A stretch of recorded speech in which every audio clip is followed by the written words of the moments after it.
काल राष्ट्रवादी काँग्रेस पक्षाचे राष्ट्रीय अध्यक्ष आदरणीय दादा यांनी पवार साहेबांच्या वाढदिवसाच्या निमित्तानं भेट घेतली होती। ती भेट पूर्णपणे कौटुंबिक भेट होती, त्यामध्ये कुठलाही राजकीय हेतू ठेवून ती भेट झालेली नाही। साहेबांच्या वाढदिवसाच्या निमित्ताने साहेबांना शुभेच्छा देण्यासाठी पुढील काळामध्ये सत्तेमध्ये आम्ही आलेलो आहोत, ते आशीर्वाद घेण्यासाठी कालची भेट झालेली आहे।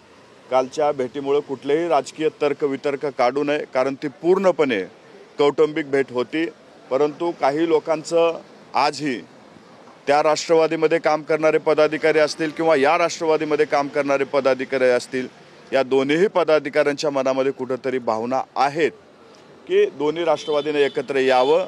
परंतु आम्ही राजकीय वेगळी भूमिका घेतलेली आहे। आता त्याच्यावरती वरिष्ठ पातळीवरती काय निर्णय व्हायचा आहे ते होईल, परंतु आमची राजकीय भूमिका ही महायुतीमधली आहे आणि महायुतीसोबतच राहू। तुमची पण तीच इच्छा आहे, मला पण ते वाटतं की दोन्ही राष्ट्रवादीने एकत्र यायला पाहिजे।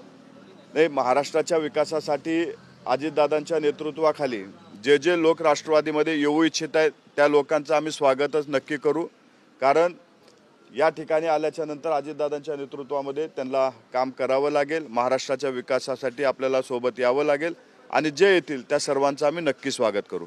परंतु ही कौटुंबिक भेट जरी म्हणत असलात तरी अजित पवारांनी हे संपूर्ण जे काय आहे ते घडवून आणल्यासारखं आहे। शरद पवारांची भेट घेणं, त्यानंतर या सगळ्या चर्चांना उधाण येणं, विधानसभा निवडणुकीत शरद पवार गटाला आलेला पराजय, त्याच्यानंतर ही सगळी वाढदिवसानिमित्त भेट, ही सगळी घडवून आणलेली अजित पवारांची कुठेतरी रणनीती आहे असं देखील म्हटलं जातं। मला वाटतंय ही पूर्णपणे कौटुंबिक भेट होती। महाराष्ट्राची राजकीय संस्कृती, राजकीय मतभेद जरी असले तर मनभेद कधी ठेवू नयेत ही राजकीय संस्कृती आहे। आणि कालची जी भेट होती ती पूर्णपणे मतभेद आमचे राजकीय नक्कीच आहेत, पण मनभेद कधीच नाही, कारण कुटुंबाचे प्रमुख म्हणून पवार साहेब आहेत आणि कुटुंबाच्या प्रमुखाला भेटण्यासाठी काल दादा त्या ठिकाणी गेले होते। त्याच्यामधून कुठलाही राजकीय हेतू किंवा डावपेच असा काहीही नाही।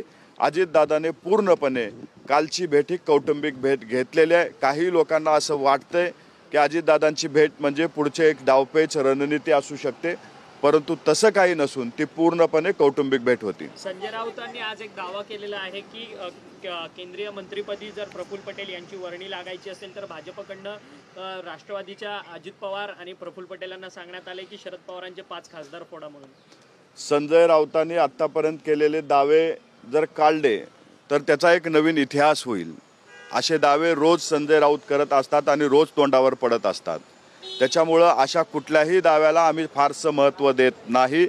आमचं केंद्रीय मंत्रिमंडळातील स्थान निश्चित आहे। आज ना उद्या ते आम्हाला भेटणार आहे। त्यांच्या कुणाच्या येण्यानं आणि कुणाच्या न येण्यानं ते थांबणार नाही। फक्त चांगला मुहूर्त बघून त्याचासुद्धा योग्य वेळी त्याचासुद्धा सन्मान आमच्या केला जाईल, आम्हाला पूर्णपणे विश्वास आहे।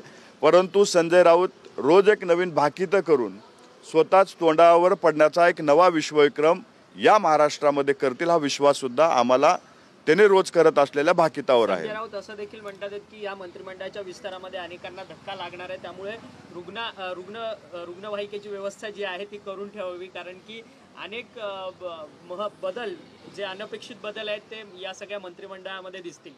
नाही, नक्कीच या मंत्रिमंडळामध्ये तरुण चेहऱ्याला संधी, जुने जे लोक आहेत त्यांच्या अनुभवाचा फायदा हे तिन्ही पक्षाकडनं दिला जाणार आहे आणि याच्यामुळं वरिष्ठ नेत्यांच्या पूर्णपणे संमतीनं हे मंत्रिमंडळ असणार आहे। त्याच्यामुळं धक्का लागेल, कुणाला रुग्णवाहिकेची गरज पडेल असं काहीही होणार नाही।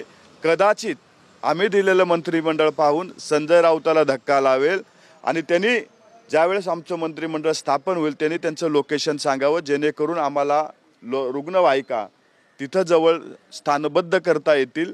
हे संजय राऊतांना उद्याचं लोकेशन आजच सांगावं।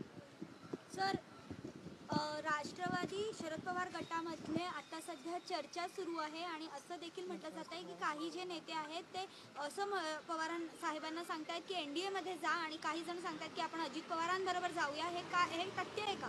विधानसभा निकालाच्या नंतर अनेक लोक आहेत जे दादांना भेटण्यासाठी वेळ मागतायत। काही लोक भेटून गेलेले आहेत, दादांच्या नेतृत्वामध्ये काम करण्यासाठी इच्छुक आहेत। योग्य वेळी योग्य लोकांचा योग्य सन्मान करण्याची राष्ट्रवादीची तयारी आहे।